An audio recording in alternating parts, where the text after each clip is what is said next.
السلام عليكم، عاملين ايه؟ يا رب تكونوا بخير وفي احسن حال. كل سنه وحضراتكم طيبين، مبارك عليكم الشهر، ينعاد عليكم باليمن والخير والبركات. هنسمي الله ونصلي على الحبيب المصطفى.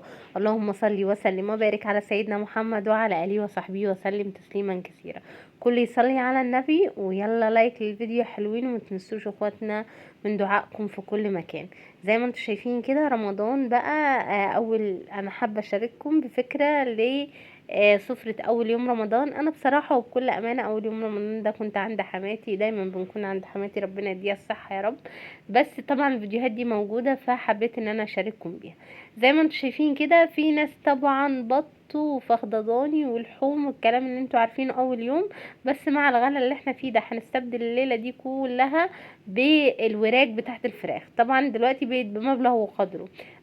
جبتها على حسب عدد الأسرة بتاعتي. تجيبي ايه؟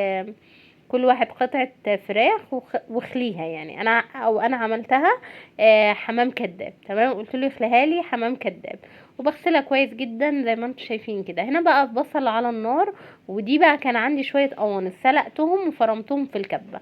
طبعا عارفين ان انتوا بسمه بديل اللحمه المفرومه عندها القوانص على طول وش. يعني اقتصاديه، ارخص وارحم من اللحوم بكتير. بجيب نص كيلو زي كده على حسب بقى سعره ايه، وبروح سلقاه كويس جدا بقى في ورق لورو، حبهان، قرفة، عشان الريحة بتاعته ما تبقاش فيها اي زفارة.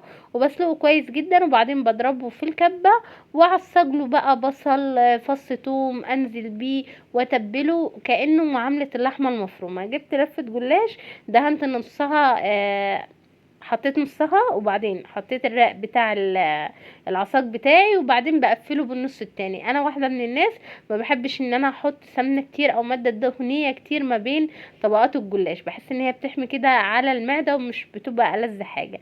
الجلاش كل 3 طبقات حطي كده مسحه زيت الاول قبل وبيطلع ما ندخله مورق الفرن. وجميل الكلام ده وما فيهوش لبنوتاتي الغلط. واخواتي زي ما انتم الصغيرين اللي شايفين لسه كده، سنه انا اولى الصاج مطبخ. انا عارفه ان بتاعي، انتوا وهبتدي ان انا بروفيشنال، ايه يعني ربنا يديكم اقفله، الصحه. وابتدي زي ما انتوا طبعا شايفين زي ما لفه انتم عارفين جلاش ان احنا شويه بديل بنقطعه. اللحمه المفرومه عملوا معايا صاج حلو جدا، وطعمه رهيب رهيب رهيب. مش هتفرقيه عن اللحمه المفرومه. بدي شويه كده ايه سمنه على الوش، وبدخله الفرن. زي ما انتم شايفين كده، في طاسه عندي حطيت معلقه سكر كبيره، وببتدي ان انا ايه ادبل فيها عشان عايزاها تتكرمل معايا. هديها تقليبه من وقت للتاني لحد لما السكر يتكرمل ويدوب. طبعا ما تروحيش اي مكان عشان ما يتحرقش منك ويبوظ لك الوصفه. زي ما انتم شايفين اهو بدأ يتكرمل معايا، وهبتدي. اهم حاجه ايه؟ ان انتوا لو وصلتوا لحد هنا وما حطيتوش لايك للفيديو، حطوا لايك للفيديو، ما تنسوش اللايك. بحط هنا الرز على الكراميل او معلقه السكر، وبقلبه، وبحط عليه شويه زيت زي ما انتم شايفين كده، وابتدي ان انا اقلبهم ببعض. وبحط بقى ملح، ورق لورو، فلفل اسمر، بهار مشكل او 7 بهارات، شويه قرفه او نص عود قرفه، والحبهان والورق اللورو عندك مسمار، واحدة او 2 بالكتير، ما تكتريش. هقلب التوابل دي مع الرز بتاعي ومكعب مرقة. طبعا الفيديو زي ما قلت متصور قديم، خلوا بالكم عشان موضوع المقاطعة بالله عليكم. وببتدي ان انا ايه ازوده مية او شوربة على حسب الموجود والمتاح عندك، وبغطيه وبسيبه يستوي. الجلاش يا جماعة انا بحطه في الفرن، وبطلعه من الفرن زي ما انتم شايفين كده. بنزل عليه بكوباية حليب، وكوباية الحليب دي معاها شوية ملح وفلفل اسمر. انا ما بحطش بيضة مع الحليب، كل واحد وحسب ذوقه في الاكل. انت عايزه تحطي بيضه وحليب وملح وفلفل اسمر براحتك. انا اكتفيت بس بالحليب، بحيث ان انا دخلته الاول من غير اي سوائل، يا دوب اخد لون ذهبي. بعدين طلعته وحطيت عليه الحليب، وبدخله الفرن يكمل تسويه عادي. البتنجان اللي انتوا عارفينه بتاعنا الصغنن ده، جبت كده حوالي ربع كيلو وسلقته، وبكون عامله له الدقه اللي هي توم مع شويه هريسه شطه مع شويه خل وليمون وملح وفلفل اسمر وكزبره ناشفه.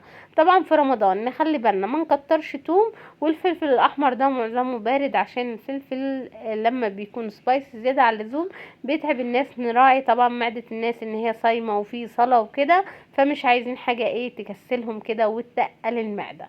زي ما قلت دول الفلفل، حطي فلفل احمر بارد، والثوم ما تكتريش. انا لما خليت انا ما بعرفش اخلي. لما خليت بتاع الفراخ يخليلي الحمام الكذاب، بيحط لك العظم كده اللي هو خلاه من الفراخ.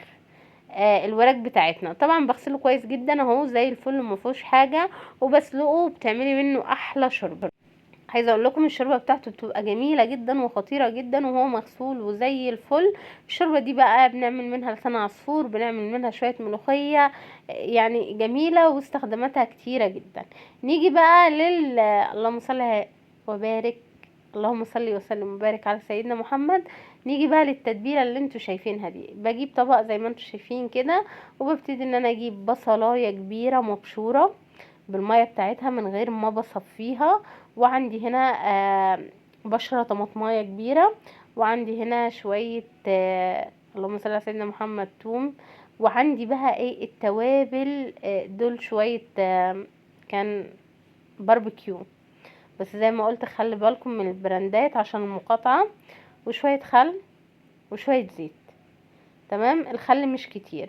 وحطي كل التوابل اللي عندك، توم بودرة، بصل بودرة، ملح، سنة كركم، شوية بابريكا، شوية بهار مشكل، رشة من الفلفل الاسمر، كزبرة ناشفة زي ما قلت. المتاح والموجود عندك حطيه مع شوية البصل والطماطم المبشورة وشوية الزيت وشوية الخل القليلين جدا وشوية باربيكيو صوص والتوابل وحبة بسيطة كده من الكركم. بقى اغلب ده كله مع بعض، ودي 7 بهارات. بقلب كل المكونات دي مع بعض وبغلب بيها الفراخ بتاعتي او الاوراق اللي انا عاملاها حمام كداب من بره ومن جوه. عايزه اقول لكم ريحتها بتبقى خطيره خطيره خطيره وعالميه. بتبلها على جنب يا جماعه، واحشيها اي حاجه، احشيها شويه رز، احشيها شويه فريك، اللي انت عايزاه، وقفليها بخله وبدخلها الفرن. وزي ما انتم شايفين بتقعد يا جماعه من نص ساعه لساعه الا ربع. طبعا الفريك او الرز بيكون مستوي نص تسويه، وبقفلها بخلة سنان وبدخلها الفرن، وبقفل الوش بتاعها بفويل بقى وورقه زبده، او لو عندك صينيه غطا الصينيه عادي يدخل الفرن ما فيهوش اي حاجه بلاستيك، ودخليها وبتطلع بالجمال اللي انتوا شايفينه ده. وبعد ما بتستوي بشغل عليها الشوايه. وادي الرقاق اللي هو ببديل اللحمه المفرومه اللي هو بالقوانص المفرومه. عايزه اقول لكم عالمي وتحفه وخطير وطعمه يجنن بجد، حلو جدا جدا جدا. هبتدي ان انا اغرف الاكل بتاعنا ده. السرفيس اللي انا هغرف فيه الرز. طبعا الرز زي ما قلت لكم ده رز بالخلطه. كل واحد طبعا على حسب طريقته. انتي لو عندك طريقه دي غير الطريقه بتاعتي طبعا، يعني الاكل ده اذواق، كل واحد على حسب ذوقه هو بيحب ايه. انا بحب ان انا طبعا معروف رز بالخلطه، معروف يا جماعه شويه قرفه عليه هي اللي بتظبطه وبتخلي طعمه مميز قوي. غرفته زي ما انتم شايفين كده في السرفيس. وكان عندي وحدتين كبده بصراحه. حطيت زي ما انتم شايفين كده في طاسه صغيره شويه زيت او شويه سمنه، لازم نسخنهم كويس جدا، وبعدين بننزل عليهم بالكبد المتقطعه وبديهم تشويحه مع بعض. طبعا عايزه اقول لكم التركايه دي او المرحله دي اختياري. انت عندك وحدتين كبده ماشي، ما عندكيش مش مشكله خالص. انا كان عندي بصراحه فطلعتهم ففكوا، حطيت لهم شويه ملح وفلفل اسمر، واديت لهم صدمه حلوه جدا على النار، بحيث ان انا الطاسه بتاعتي تكون سخنه والزيت يكون سخن عشان الكبد ما تنزلش الميه بتاعتها وتبقى واخده صدمه كده وطعمها جميل. هبتدي ان انا اقلبها واظبط الملح والفلفل الاسمر بتاعها. وبعد ما بتستوي بطفي عليها الفرن. هي هنا بردت طبعا، انا ايدي نضيفه وزي الفل. ببتدي ان انا بوزعها على الرز بتاعي. وكان عندي كام واحدة مكسرات.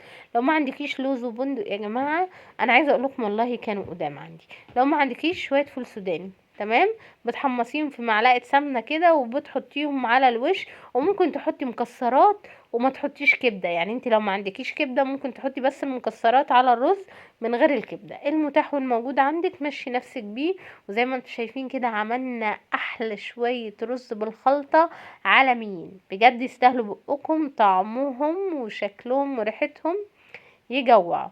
وعملنا شويه ملوخيه والطشه بتاعتها زي ما انتم شايفين كده. وفضل ونعمة من رب العالمين. هي دي السفرة بتاعتنا طبعا، يعني حاجة ما شاء الله كانت حلوة جدا. دي الملوخية يا جماعة، وادي الحمام بتاعنا الكذاب، انا عايزة اقول لكم احلى من الحمام العادي، والجلاش ولسان عصفور والبتنجان المخلل اللي عملناه في البيت. وهي دي سفرتي النهاردة، بتمنى تكون عجبت حضراتكم.